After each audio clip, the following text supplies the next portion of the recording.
The cardboard boxes stacked against my living room wall looked like tombstones marking the death of my marriage.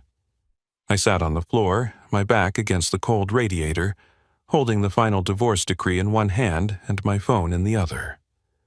The timestamp read 3:47 p.m., exactly 1 hour after Judge Morrison's gavel came down and ended 22 years of what I thought was love. My phone buzzed. Veronica's name appeared on the screen, and against my better judgment, I opened the message. "Hope you enjoy your pathetic studio apartment, Theo. Roland just moved his grand piano into your old music room. The movers said it's worth more than you make in 5 years. Oh, and we're converting your practice studio into his cigar lounge. You know, for someone who actually matters in this world." Another buzz. A photo this time. Roland standing in my home office, his Harvard diploma hanging where my grandfather Eugene's war medals used to be displayed. His smug face twisted into what he probably thought was a smile, but looked more like a predator examining its prey. "You'll die poor and alone," the next text read. "Just like your grandfather. At least he had his precious secrets to keep him company in that nursing home. What do you have? A violin and delusions of talent?" I was about to throw my phone against the wall, my arm already drawn back, when it rang. Not a text this time, but an actual call. The caller ID made me freeze. Where a phone number should have been, there was just a string of zeros with a single one at the end. I stared at it for 3 rings, 4 rings, 5. On the 6th, my thumb moved on its own and answered. "Theodore Eugene Brennan?" The voice was male, crisp, military precise, each word enunciated like a bullet being chambered. "Who is this?" My voice came out rougher than intended, thick with the emotions I'd been swallowing all day. "Mr. Brennan, this is Colonel James Whitmore from the Pentagon's Estate Recovery Division. I need you to listen very carefully to what I'm about to say. Your grandfather, Staff Sergeant Eugene Brennan, completed a classified military operation in Cambodia in 1964. That operation was codenamed Night Music.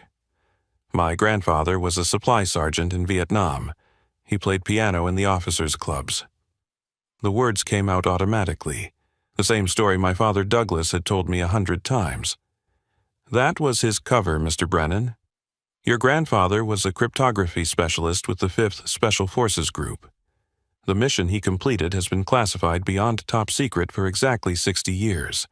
As of midnight last night, that classification expired." I stood up slowly, my legs unsteady. "What are you talking about?" "Your grandfather recovered something in the Cambodian jungle, something that has accrued significant value over the past 6 decades. He never claimed his compensation due to the classified nature of the operation. That compensation, with interest and adjusted for inflation, is now worth approximately $156 million. The phone slipped from my hand, clattering on the hardwood floor. I could hear the colonel's voice, tinny and distant, still speaking. I grabbed it quickly, my hands shaking. "That's impossible. My grandfather died in a state-run nursing home. My parents had to take out a second mortgage just to pay for his care. Staff Sergeant Brennan made a choice, Mr. Brennan. He chose silence to protect his family and his country, but he also made provisions. The money can only be released to his direct descendant and only if certain conditions are met." "What conditions?" "You need to come to Washington immediately. There's a Delta flight leaving O'Hare in 3 hours. A ticket has been purchased in your name. First class, window seat, 14I. Your grandfather specifically requested that detail in his file." "How did you even know to call me today right after my divorce?" There was a pause, then, "Your grandfather's instructions were very specific, Mr. Brennan. We were to contact you on the day you lost everything. His exact words were, 'When my grandson has nothing left to lose, give him everything I couldn't claim.' He's been dead for 35 years.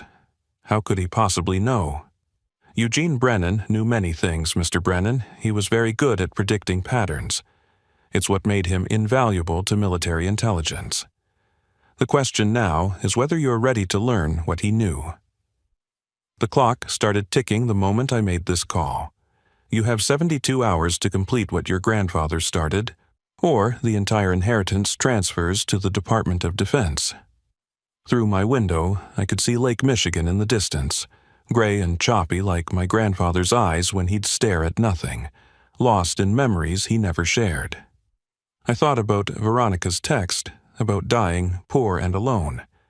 I thought about Roland's smug face in my house. Colonel Whitmore, what exactly did my grandfather recover in that jungle? The answer to that question is worth $156 million, Mr. Brennan. I'll see you at the Pentagon tomorrow morning. 800 hours sharp. Bring your grandfather's journal, the one with the musical compositions. You do still have it, don't you? I looked at the one box I'd refused to let Veronica touch during the divorce, the one labeled Grandpa Eugene's things in my mother's careful handwriting. Yes, I have it. Good. One more thing, Mr. Brennan. Your ex-wife's new companion, Roland Ashford. His grandfather, William Ashford, was a defense contractor in 1964. This is not a coincidence. Nothing about your current situation is a coincidence. Your grandfather saw this coming decades ago. The line went dead. I stood in my empty apartment, surrounded by the debris of my ended marriage, holding a phone that had just connected me to a past I never knew existed. Outside, Chicago's skyline stretched toward a darkening sky, and somewhere in that maze of glass and steel, my ex-wife was celebrating her new life in my old home with a man whose family might be connected to secrets my grandfather died protecting.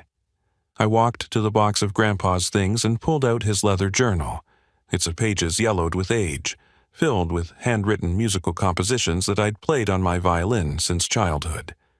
For the first time, I noticed something I'd never seen before. In the margin of the first page, written in pencil so faint I had to hold it to the light, were 5 words. For Theodore, when everything ends. 3 months before that phone call changed everything, I stood on the stage at Symphony Center, my violin singing the final notes of Brahms's Concerto in D major. The audience erupted in applause, 2,000 people on their feet, and in the third row, Veronica sat with her hands perfectly still in her lap. She wasn't clapping. That should have been my first warning. Life at 47 had settled into a rhythm as predictable as a metronome. Every morning, I'd wake at 6 in our Lake Forest home, practice scales in my soundproof studio while Veronica did yoga on the terrace overlooking the pool. The house sprawled across 2 acres of manicured perfection, each room a testament to Veronica's eye for design and my ability to afford her taste.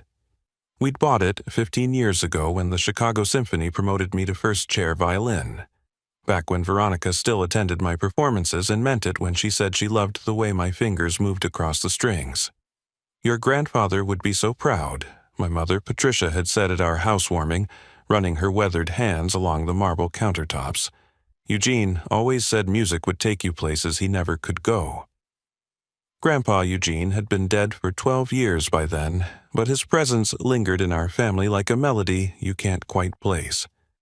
My father Douglas kept his father's photograph on the mantel, a black and white image of a young man in military dress, eyes sharp as winter.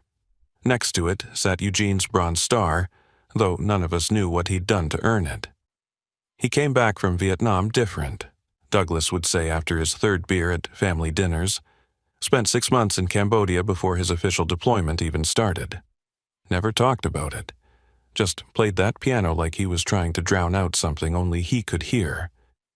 I'd inherited Eugene's musical gift, but channeled it differently. Where he played jazz in smoky clubs, fingers flying over keys and improvised genius, I chose the disciplined world of classical music. Structure, precision. Every note written down, predetermined, safe. Veronica had loved that about me when we met at a charity gala 23 years ago.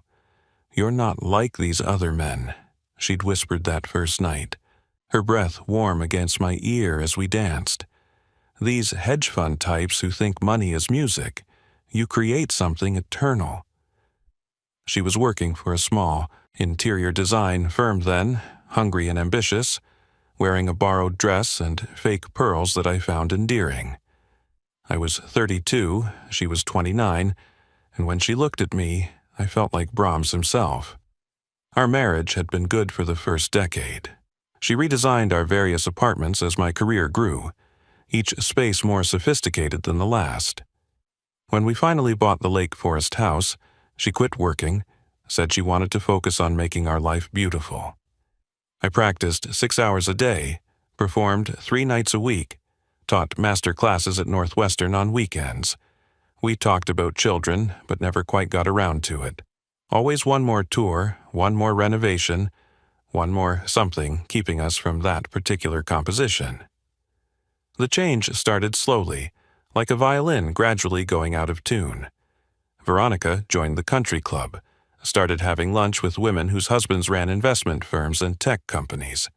She'd come home talking about vacation homes in Aspen, yachts on Lake Geneva, private jets to Art Basel. "Did you know Roland Ashford just bought a Basquiat?" she said one evening, not looking up from her phone. $23 million for a painting. Roland Ashford, the name that would eventually destroy everything. He'd hired Veronica to redesign his Lincoln Park penthouse, a job she took without discussing it with me first. "It's just one project," she'd said. "His money spends the same as anyone else's." But it didn't. His money came wrapped in attention, compliments, and comparisons that left me feeling smaller with each passing day. Roland was 6'2" to my 5'9", Harvard MBA to my Juilliard degree. He'd made $40 million last year while I'd barely cleared $300,000. "Your husband's quite accomplished," Roland said at a dinner party we couldn't avoid, his hand resting just a moment too long on Veronica's shoulder. "It must be fascinating living with an artist." The way he said artist made it sound like a quaint hobby, something amusing but ultimately irrelevant. Veronica laughed, a sound I hadn't heard in months, bright and genuine in a way that made my chest tighten. That was 6 months ago. The spring Vienna tour was supposed to be a triumph, 3 weeks performing with the Vienna Philharmonic. Instead, it became the setting for my marriage's final movement. While I played Mozart in the Musikverein, Veronica was playing house in Roland's penthouse.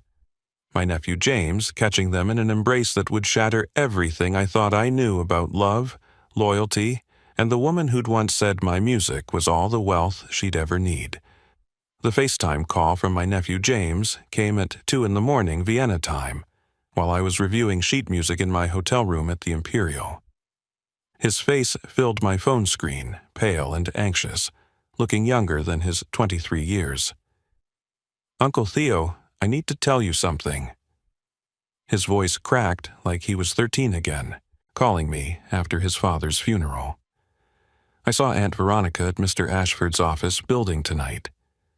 "She's redesigning his office space too," I said, setting down my violin. "She mentioned something about expanding the project." It was midnight, Uncle Theo. The whole building was dark except for the penthouse. They were on the balcony and they were, God, I don't know how to say this. They weren't looking at fabric samples. The bow slipped from my fingers, clattering against the music stand. "What exactly did you see?" "They were kissing. Like really kissing. Her dress it wasn't completely on anymore. I'm sorry, I'm so sorry. I took photos because I didn't think you'd believe me otherwise." The photos arrived seconds later. Veronica pressed against the glass railing, Roland's hands tangled in her hair, her red dress half unzipped, the Chicago skyline glittering behind them like a celebration of my humiliation. The timestamp read 11:47 p.m., when she'd texted me she was going to bed early with a headache. I played that night's performance perfectly, mechanically, my fingers knowing the notes while my mind replayed those images. The Austrian critics called it technically flawless but emotionally absent, which seemed fitting for a man discovering his life was a forgery. The confrontation came 3 days after I returned to Chicago. Veronica was in the kitchen, humming Vivaldi's Spring, wearing the diamond earrings I didn't recognize. "Nice earrings," I said, setting down my violin case with deliberate calm. She touched them reflexively. Thank you. They were a bonus from the Ashford project. Must be some project. Working past midnight, earning jewelry. Her face went through a series of expressions like movements in a symphony. Surprise, calculation, defiance, and finally, cold resolve. You know. James saw you. He works in Roland's building, remember? Or did you forget about family while you were undressing for your client? She set down her coffee cup with steady hands. I wasn't going to insult you by denying it. How generous of you. You want me to apologize? Fine. I'm sorry you had to find out this way, but I'm not sorry it happened. She stood, smoothing her skirt with manicured hands that used to trace my face after performances. Do you know what it's like being married to someone who loves dead composers more than living people? You spend 6 hours a day with your violin, Theo. 6 hours. Roland spends that time building empires. I'm a musician. This is what I do. It's what you said you loved about me. I was 29. I thought passion for art meant passion for life.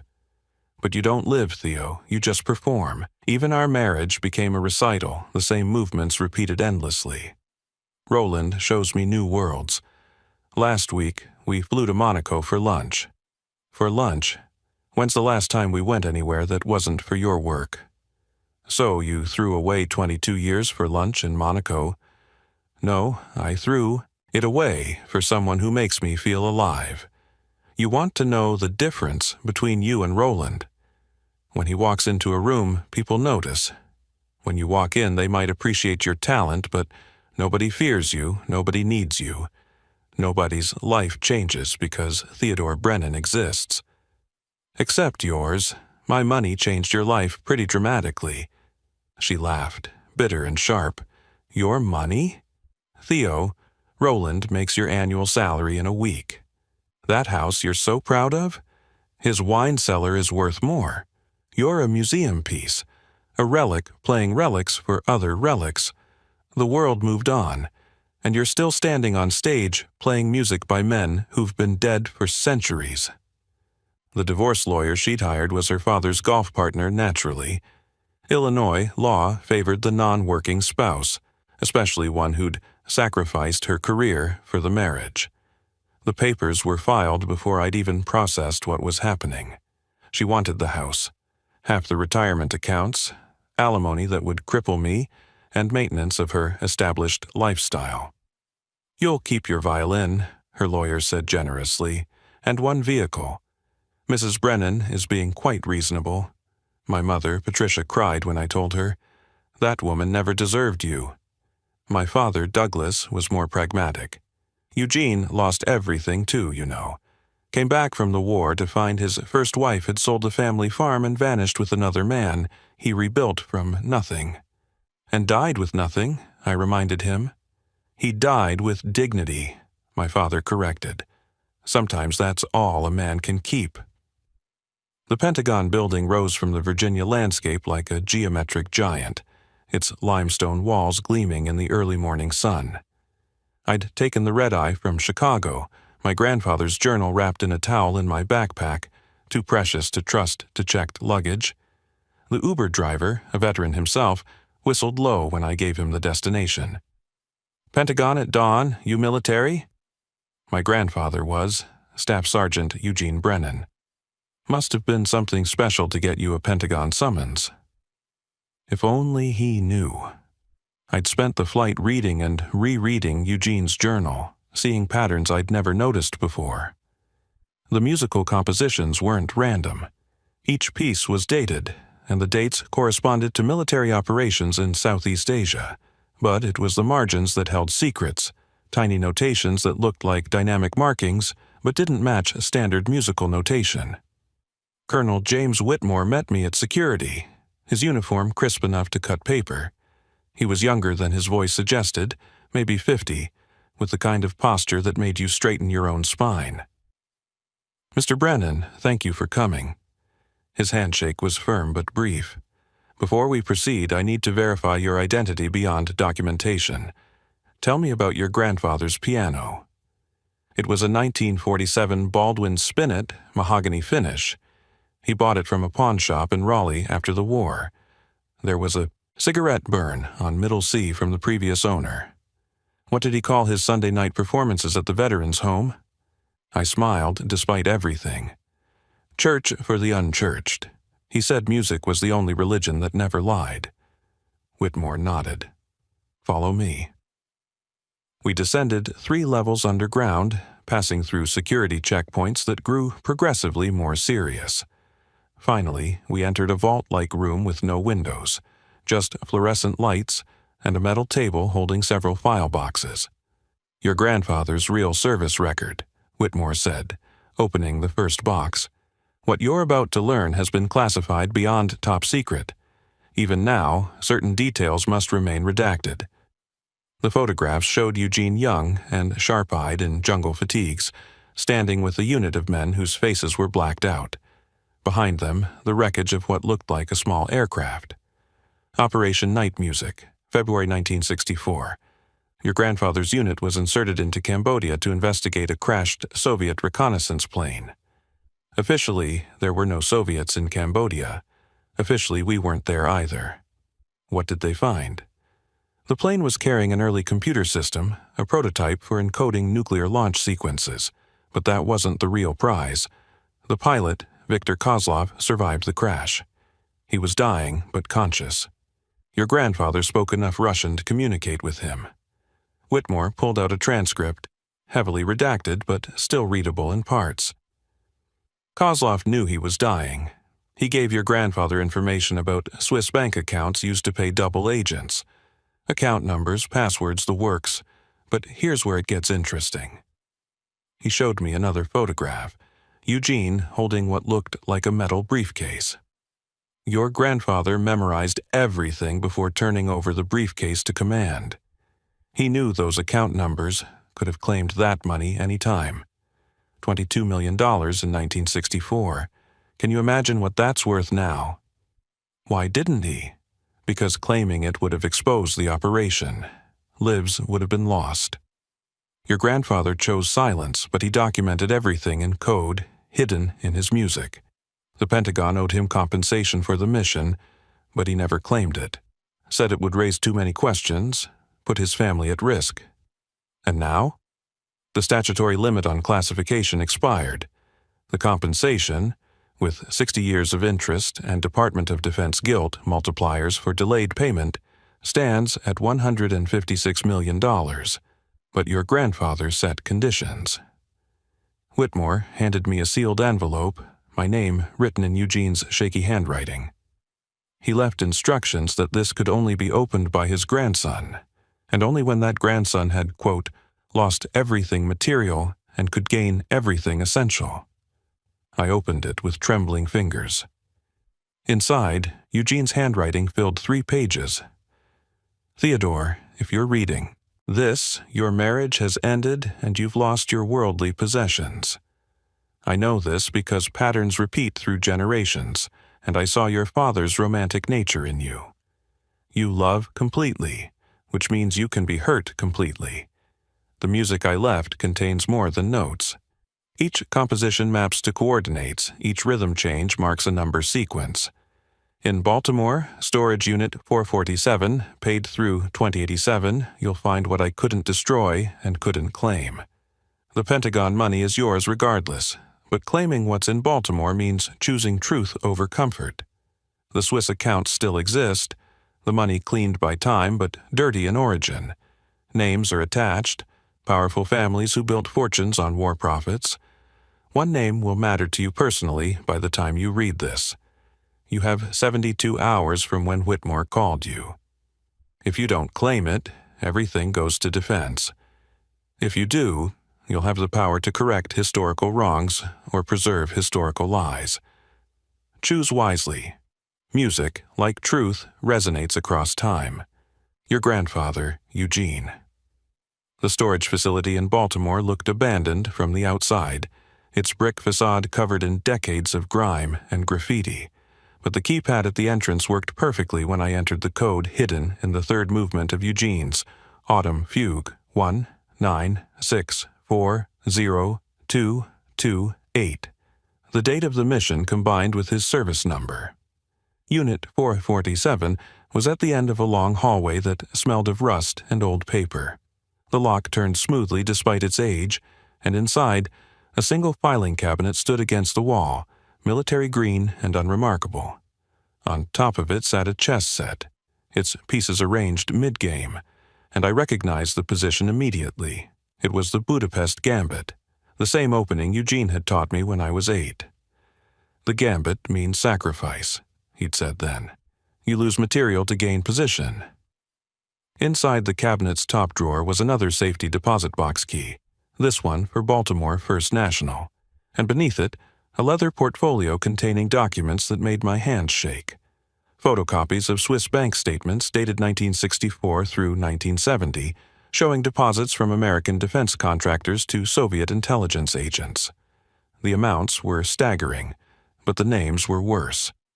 Ashford Industries appeared 17 times.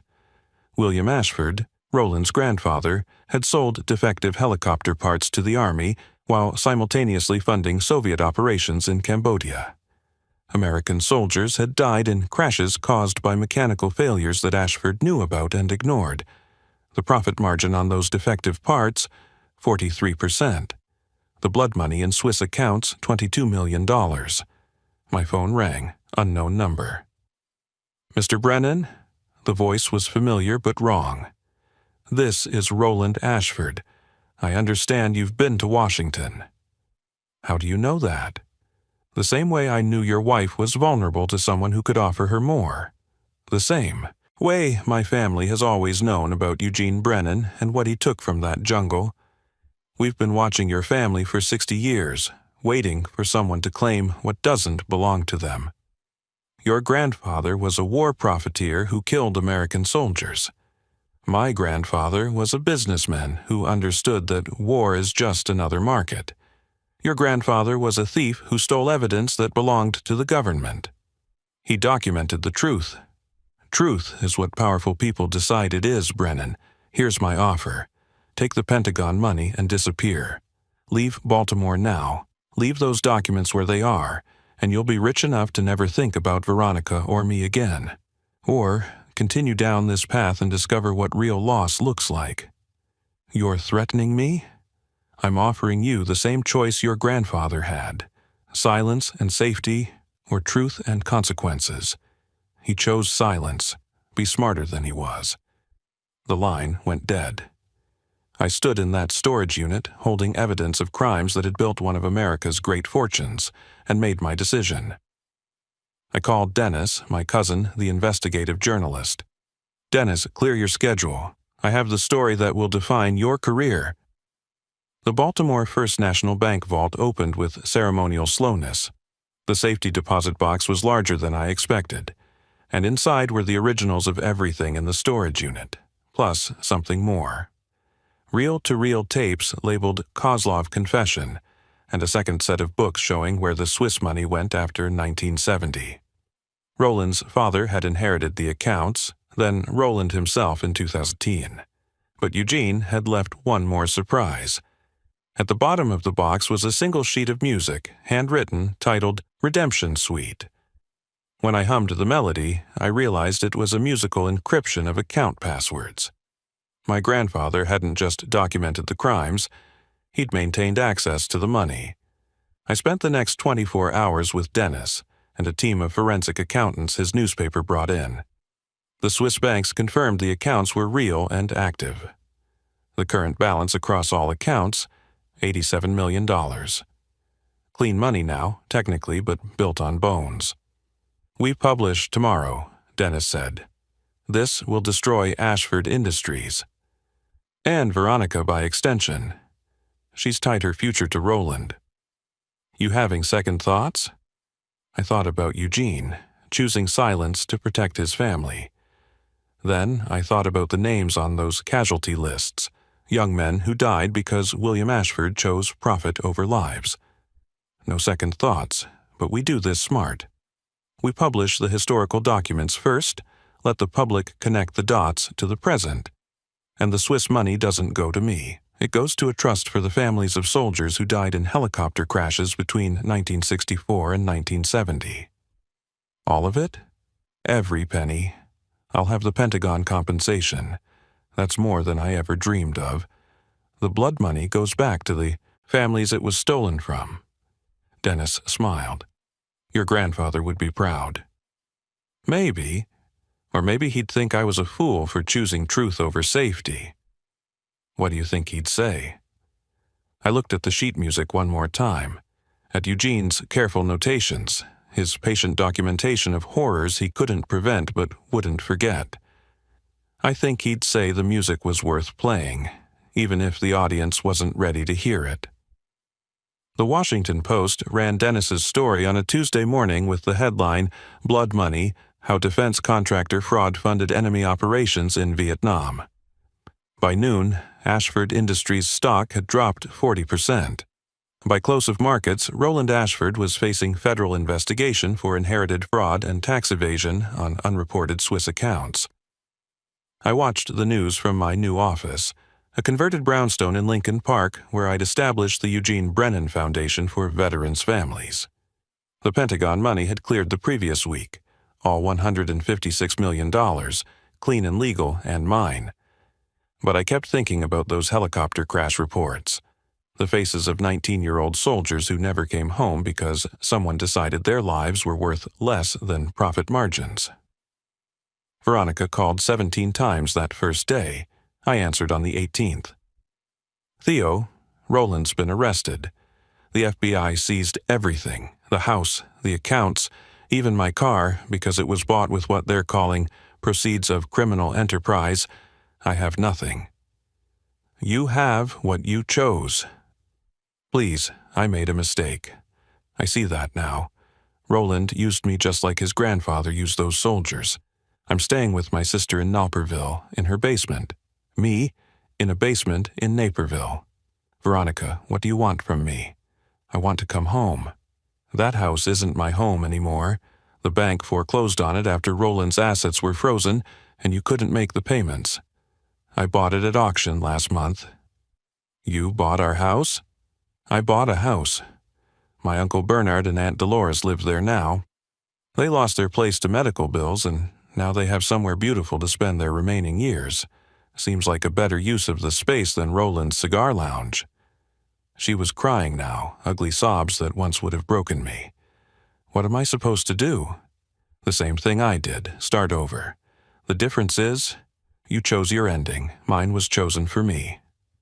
6 months later, I performed at Symphony Center again, debuting my composition Redemption Suite, the piece Eugene had written but never performed publicly. The audience didn't know they were hearing encoded Swiss bank passwords transformed into melody, tragedy transformed into art. My mother, Patricia, sat in the front row, tears streaming down her face during the Adagio movement that contained the names of every soldier who'd died in an Ashford-supplied helicopter.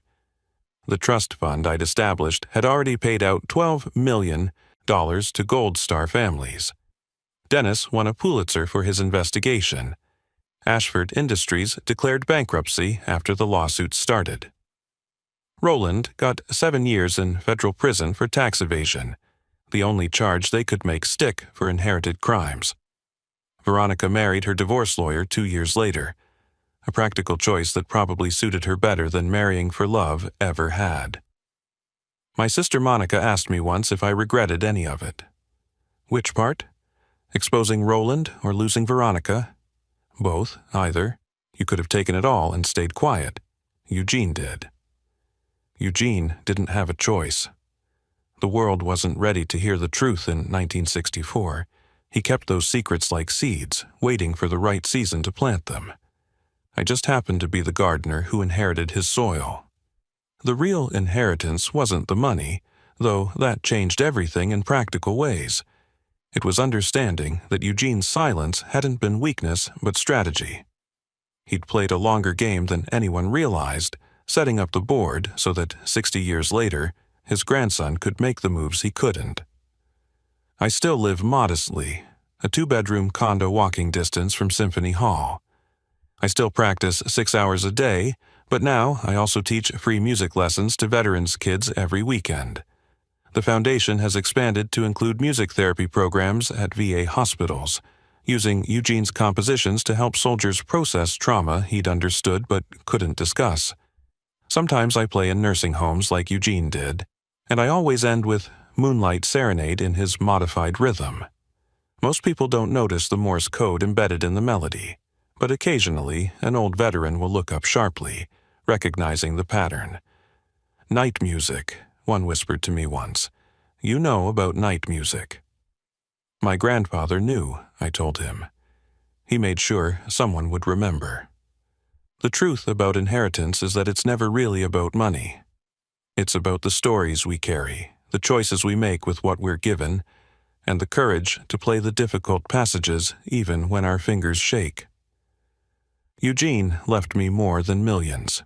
He left me proof that patient justice might take 60 years, but it does arrive, encoded in the rhythm of time itself, waiting for someone to finally play the right notes in the right order at the right moment. And that moment, it turns out, was worth everything I lost to find it. If you enjoyed this story, please like the video and share it with someone who appreciates tales of justice and family secrets. Comment below if you've ever discovered something unexpected about your family's past, and don't forget to subscribe to the channel for more stories of truth emerging from the shadows of time.